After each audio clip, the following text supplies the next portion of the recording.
Are you ready?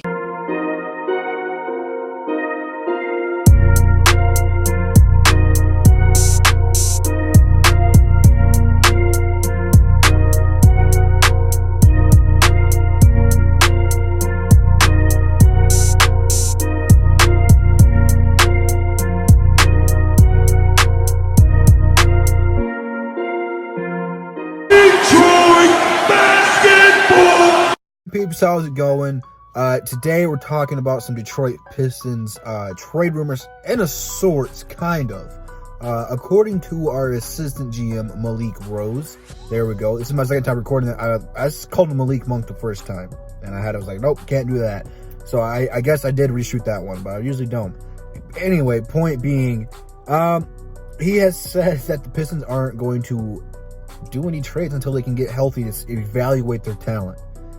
Okay, here's my problem with this. If you are waiting for this team to get healthy, you are going to be waiting a very long time to do some trades because they're not going to be healthy.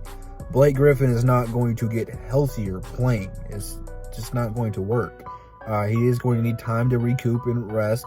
Some of you say that Dwayne Casey has said that Blake's injury he's not going to get better with rest, which it doesn't make any sense to me.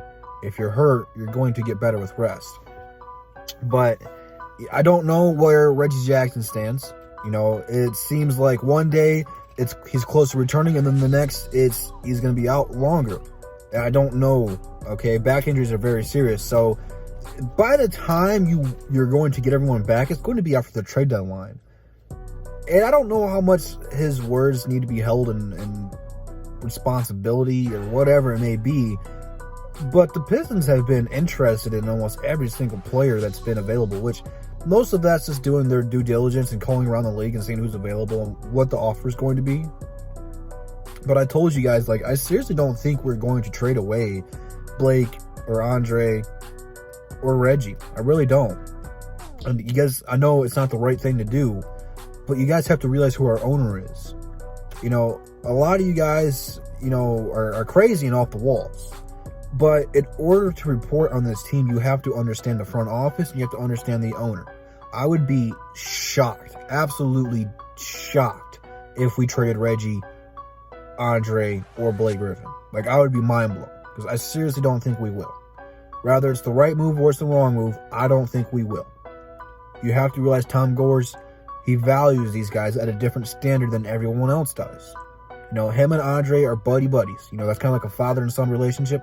I don't know if Andre feels the exact same way about Tom Gores, but Tom Gores loves him some Andre, and he values Blake Griffin as his LeBron James, his Giannis Antetokounmpo, his face of his team. So Tom Gores needs to put down I don't have an alcohol drink for him, but he needs to put down his margaritas, his martinis, whatever he's drinking on and pounding at the games, and take a good hard look at this. If the Pistons do not make a trade, now, I'm not saying it needs to be a blockbuster trade and tear down the NBA headlines and stuff like that, because it's not going to happen. But they need to solidify some guys who can play some defense. Robert Covington has been reportedly available. That would be a good pickup for the Pistons. You're not going to have to give up too much for him. He's an actual 3-and-D guy. You can put him out there. We need another small forward. Really, Tony Snell's the only person we got to play a small forward. But the biggest concern to me is point guard. I'm just not high on Tim Frazier. I know a lot of you guys like Tim Frazier, but I just don't like him. He's had a couple good games, but the bad outweighs the good. He's really inconsistent, and he's not a good guy. He's a good guy, but he's not a good player.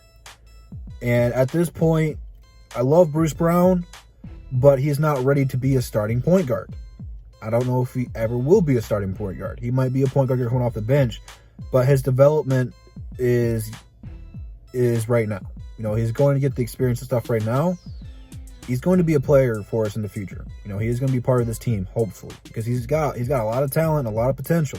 And by saying that, I'm comparing him to Marcus Smart. Marcus Smart wasn't the greatest player coming in the league, and now he's a good guy to have coming in off your bench or starting. And that's really where I see his ceiling, as being that kind of a player. Not everyone's here is going to be a superstar. So you have to come to terms with that. But back to the trade rumors, the Pistons need to desperately make a trade. And I'm not saying sell the farm or just because the player's available, give up everything for it. Because right now, you're out of the playoffs, so you're going to be in the lottery if you're not in the playoffs. So you don't want to trade a first-round draft pick if that's the case. But if you're super serious about being competitive, there will be some players out there that you get there and can help change some of the things you're doing wrong. But a lot of what we're doing wrong is coaching. You know, we can't fix the simple things right now. And a lot of that falls on the coaches. And it's not just Dwayne Casey. All in all, it is his system. You have to put blames on both the people running this team and the players here. Because at this point in the season, when you're getting blown out by bad teams like San Antonio, which is weird saying that, it's frustrating. Because they're not a great three-point shooting team. And when they just pull up and hit threes in our face, or just wide open threes, it's bad. And I don't understand, because last year we were pretty good in the perimeter, but we let people take us off the dribble to the perimeter, and now we're not guarding the perimeter, and we're just letting people walk in the paint. So it's like we're not even trying to play defense. The Pistons need to fix that, because it doesn't matter if Blake Griffin's here, doesn't matter if Reggie Jackson's here, doesn't matter who's injured and who's active. If no one who is active is playing defense, I don't really care for them. Okay? Because Detroit needs a defensive team. Especially the Pistons. So I'm not going to hold this guy to too much weight. I think it's just a lot of the fans are on their Twitter comments, Facebook, Instagram comment sections, all of that stuff. Because I get it here. I do. I can only imagine how crazy you mofos are on them about trading this player, trading that one. So I think this is just kind of like a small gesture to the fans of just trying to get them to relax. But when you're almost 10 games below 500, the fan base here in Detroit, we know this team's talented. We know this team's supposed to be better than where they're at. We do need a trade. Again, we do. So again, I don't know how much weight his words have. There we go. That's a way of saying it. But that is what he has said nonetheless. Is it true? Is it not true? I don't know. I can't tell you. I'm not in their front office. I don't know what they're thinking. I don't know what their game plan is at this point. So we'll have to wait and find out. But leave your comments down in the section. Leave your comments in the comment section. You guys know the drill. Instagram, Twitter, DA members in the description. That's all I got for you guys. See you guys tomorrow. Peace.